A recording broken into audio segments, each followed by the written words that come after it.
ตที่เก้าแขวงสิงห์ขวงมีจำนวนผู้สมัคร10 ท่านเลือกเอา7 ท่าน 1. ท่านศาสตราจารย์ปริญญาเอกกิแก้วไขคำพิทูลกรรมการกรมการเมืองศูนย์กลางพรรคประธานศูนย์กลางแนวราวสร้างชาติ 2. ท่านรองศาสตราจารย์ภูวงศ์อุ่นคำแสนกรรมการศูนย์กลางพรรค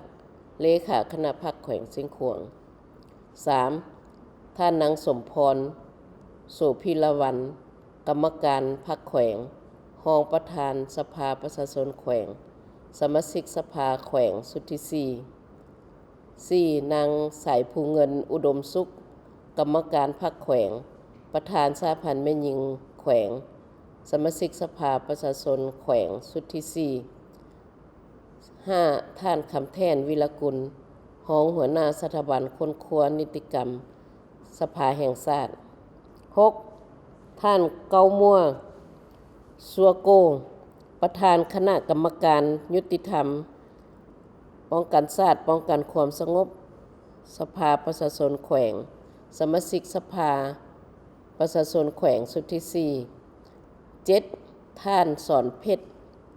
ลาภทองหัวหน้าห้องว่าการสภาประชาชนแขวง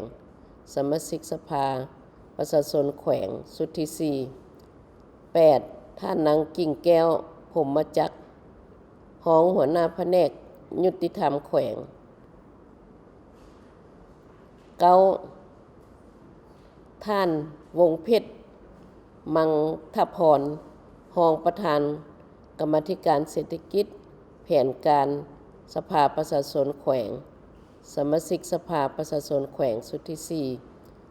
10. ท่านพันเอกปิ่นแก้วปะอินพรรองหัวหน้ากองบัญชาการทหารแขวง